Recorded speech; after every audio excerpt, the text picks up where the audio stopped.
He was playing with a brand new revolver, but in the next second, Why'd you do that? What did you say? Well, now you're gonna have to buy it. It's a used gun. How can I sell a used gun? A used gun. A used gun. That's a good one. this man used a bullet to change the fate of countless people. Yet, he coldly watched it all unfold, as if none of it concerned him. This movie is called Lord of War. It presents a cold, ruthless perspective that exposes the most brutal truths of the global arms trade. There are over 550 million firearms in worldwide circulation. That's one firearm for every 12 people on the planet. The only question is, how do we arm the other 11?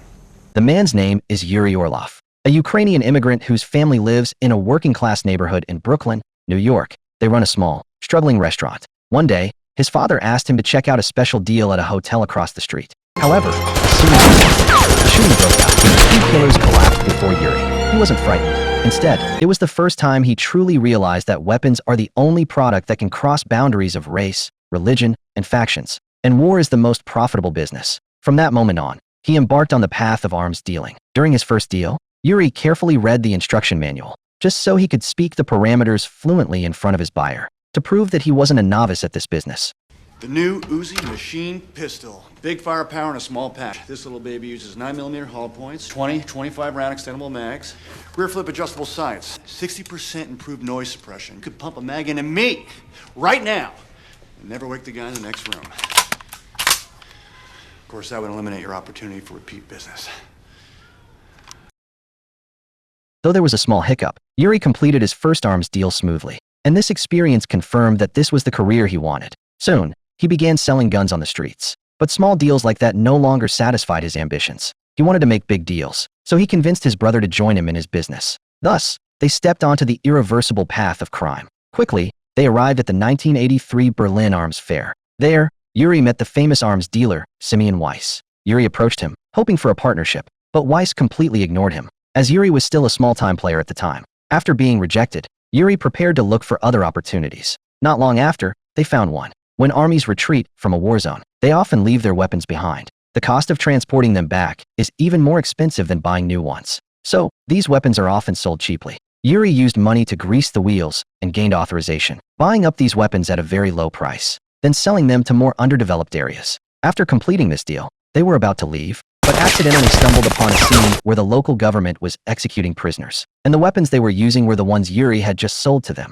Kind-hearted Vit wasn't able to bear seeing this. He wanted to intervene and save them, but Yuri saw them simply as business people. As far as he was concerned, what buyers did with the guns had nothing to do with them. He quickly dragged Vit away. Soon, Yuri sold large quantities of weapons. In the 1980s, at least 8 of the top 10 war zones worldwide were using his weapons. Although the majority of the profits went to the officials, Yuri still made a fortune from the arms trade. However, as the business grew, he caught the attention of Interpol agent Jack Valentine. One day, while they were smuggling weapons by ship, Jack appeared behind them. Everyone panicked. But Yuri didn't speed up the escape. He had the ship's name changed and raised the Dutch flag. By the time Jack arrived, he realized that wasn't the ship they were looking for. Jack, ever cautious, insisted on boarding to inspect. But when they opened a container, they found it was filled with potatoes. The foul smell made Jack stop searching. What he didn't know was, the weapons were hidden under the potatoes. Thus, Yuri successfully deceived Jack and completed another major deal. However, when it came time to settle the payment, the buyer said he could only pay with drugs, as his cash had been confiscated.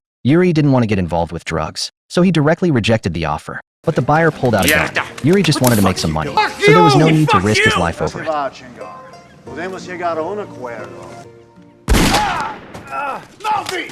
Ultimately, he accepted the payment method. Little did he know that this drug deal would lead to his brother getting hooked on drugs. Helpless, Yuri had to send him to rehab. Soon after, Yuri met a model named Ava. He presented himself as a successful international businessman and began to pursue Ava intensely. To win her heart, he spent a huge amount of money, even renting a private jet. Eventually, he succeeded, and they married. Meanwhile, his business continued to grow. In 1992, after the collapse of the Soviet Union, Yuri returned to his homeland, Ukraine. There, large amounts of weapons were stockpiled. Through bribing his uncle, Dmitry, the manager of the Soviet arms depot, Yuri was able to sell tons of weapons from Ukraine. This massive transaction made him one of the hottest arms dealers at the time. He could command entire armies of tanks, and was the only one able to sell missiles. But as his business grew, he became the target of increasing jealousy. Simeon Weiss, The man who once rejected him was one of them. This time, he approached Yuri, hoping for a partnership. Just like when Weiss had rejected him, Yuri immediately turned him down.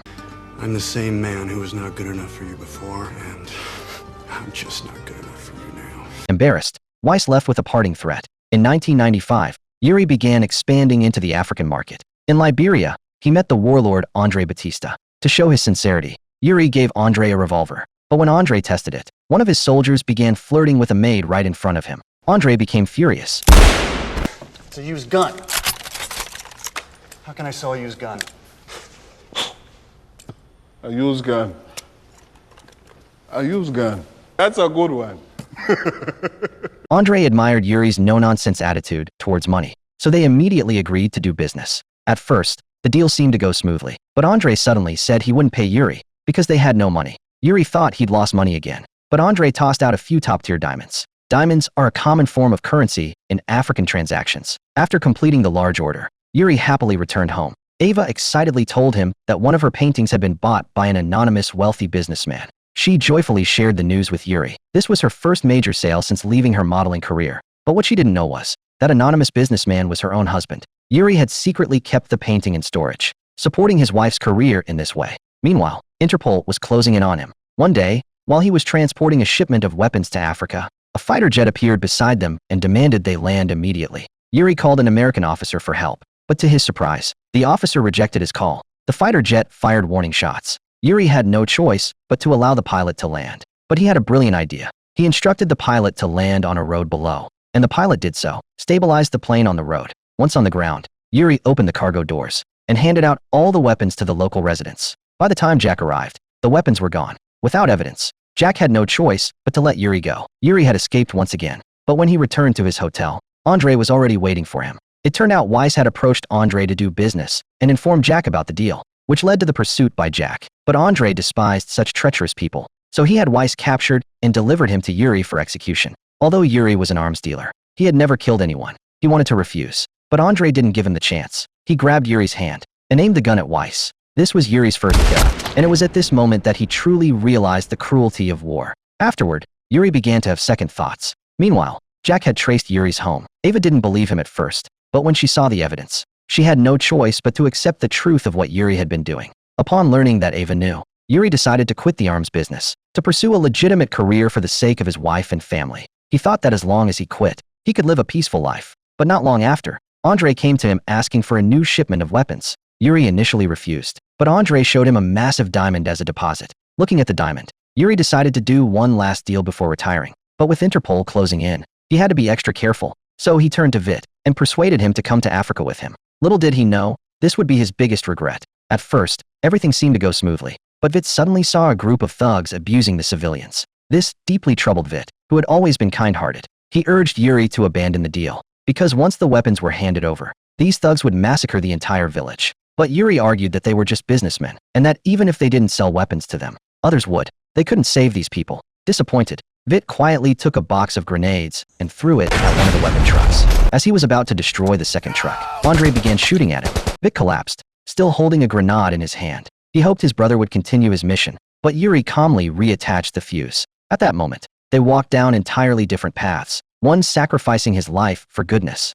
the other continuing to survive for profit. As Vit had predicted, after Andre received the weapons, he immediately used them to slaughter the entire village. Yuri planned to bring Vit's body back to his country. He forged his death certificate and had the bullets removed from his body, but there was still one bullet lodged in Vit's ribs. Yuri, with a glimmer of hope, tried to bring Vit home, but at the security checkpoint, Interpol found the bullet. This was the evidence Jack had been waiting for. Yuri was arrested on the spot. Jack had been chasing him for 10 years, believing that if he caught all the arms dealers, there would be no more wars. But little did he know, the biggest arms dealer of all was his boss. And while the biggest arms dealer in the world is your boss, the President of the United States ships more merchandise in a day than I do in a year. Sometimes it's embarrassing to have his fingerprints on the guns. Sometimes he needs a freelancer like me to supply forces he can't be seen supply. You call me evil, but unfortunately for you, I'm a necessary evil. Sure enough, as Yuri finished speaking, someone knocked on the door, and Jack was immediately instructed to release Yuri. When Jack saw Yuri walking out of the interrogation room, he was utterly disillusioned with his country. In the end, Yuri walked out of the police station and resumed his arms trade. But his wife, after learning everything, left him, taking their child with her. Ultimately, he remained the Lord of War, but he had lost his family and lost his humanity. The movie Lord of War is not just the story of an arms dealer's legendary life, but also a chilling portrayal of the brutality of war, the greed of profit, and the fragility of human nature.